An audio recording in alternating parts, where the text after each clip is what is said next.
बड़ा क्रोध करता है, बहुत क्रोध और तीखे बाणों से नारायण पे वार भी करता है। प्रहार से व्याकुल जो देवता हैं वो इधर उधर भागते हैं।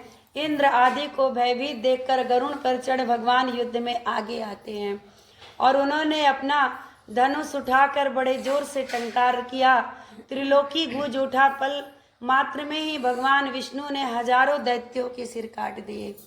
और उसके बाद ये देखकर जलंधर के क्रोध की सीमा न रही। फिर तो भगवान विष्णु और जलंधर का महान संग्राम हुआ। और उसके बाद कहते हैं बाणों से आकाश भर गया, लोग आश्चर्य करने लगे। भगवान विष्णु ने अपने बाणों के वेग से उस दैत्य की ध्वजा, रथ और धनुष को काट दिया और एक बाण से उसकी छाती में प्रहार किया। इससे व्यथित हो उसने अपनी प्रचंड गदा को उठाकर कहते हैं गरुड़ के मस्तक पर दे मारा। किसने? जलंधर ने।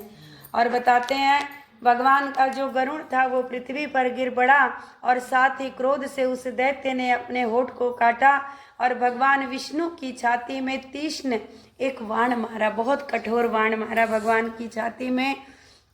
और इसके उत्तर में भगवान ने जलंधर पे वार नहीं किया, क्योंकि भैया पत्नी से भगवान भी डरते थे। वचन दे के आए थे कि मैं उसके ऊपर वार नहीं करूंगा। तो यहाँ लक्ष्मी जी याद आई। इतना भयंकर उसका मार भगवान सह लिए पर उसके ऊपर वार नहीं किए। तो भगवान ने क्या किया बदले में? कहते हैं कि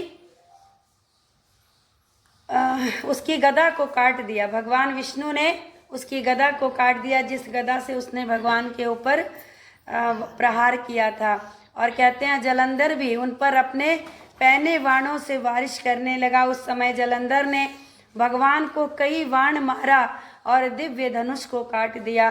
धनुष कट जाने पर भगवान ने गदा ग्रहण ली और शीघ्र ही जलंधर को खींचकर किनारे किया। परंतु उस अग्निवक्त अमोघ गदा की मार से उसे कोई फर्क नहीं हुआ और वो कहते हैं मदमस्त हाथी के समान उसको ऐसे लगा कि जैसे फूलों की माला उसके गले में पड़ रही है।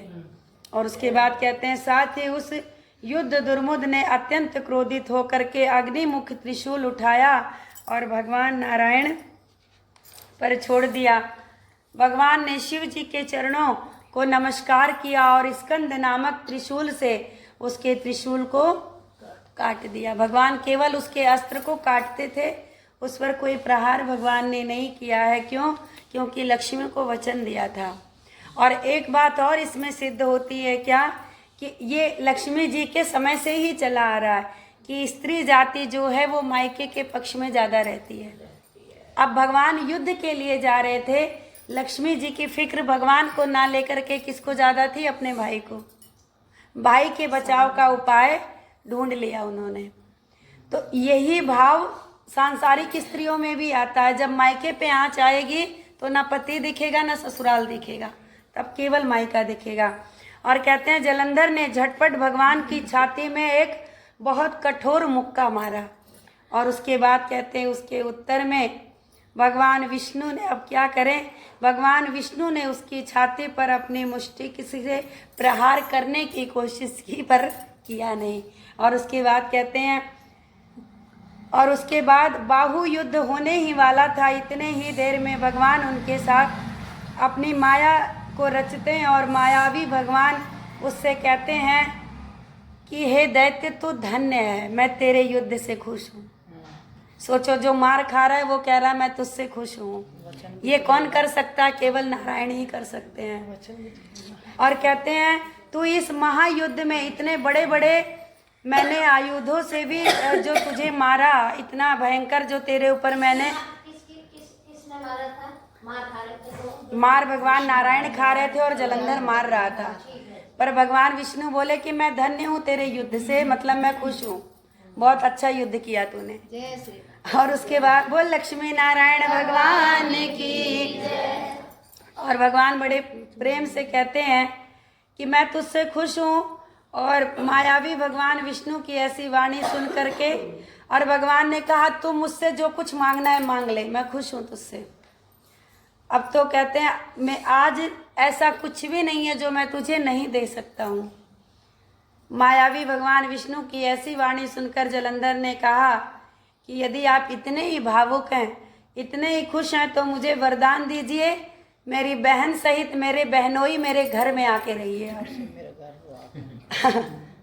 चलिए आप मेरे घर में आकर के रहिए और सारे कुटुंबियों सहित मेरे घर में आप निवास करेंगे। नारद जी कहते हैं भगवान को वचन देके बड़ा अफसोस हुआ। पहली बार नारायण वचन देके फंसे थे। महादेव तो हर बार फंसते हैं, लेकिन नारायण पहली बार फंसे थे। और उसके बाद कहते हैं लेकिन अब कर भी क्या सकते थे, केवल तथास्तु ही कर सकते थे। तथास्तु करके भगवान उनकी बहन को लेकर आए और जलंधर के घर में आकर के घर जमाई बनकर निवास करने लगे। जलंधर अपनी बहन लक्ष्मी और देवताओं सहित भगवान विष्णु को पाकर बड़ा प्रसन्न हुआ। उसे लगा कि आधा से ज़्यादा तो मैंने जीत ही लिया, अब बचा ही कौन है। जब नारायण मेरे पास आ गया तो अब है ही कौन। उसकी नज़र में महादेव तो 24 घंटे समाधि में रहते हैं। और कहते हैं फिर तो देवताओं के पास तो जो रत्न आदि थे उनके स्थान पर दैत्यों को स्थापित करके जलंधर पृथ्वी पर आ गया। निशुंभ को पाताल में स्थापित कर दिया और देव दानव यक्ष गंधर्व सर्प राक्षस मनुष्य आदि सबको अपने वश में कर लिया। जब नारायण ही उसके वश में हो गए तो सबको अपने वश में।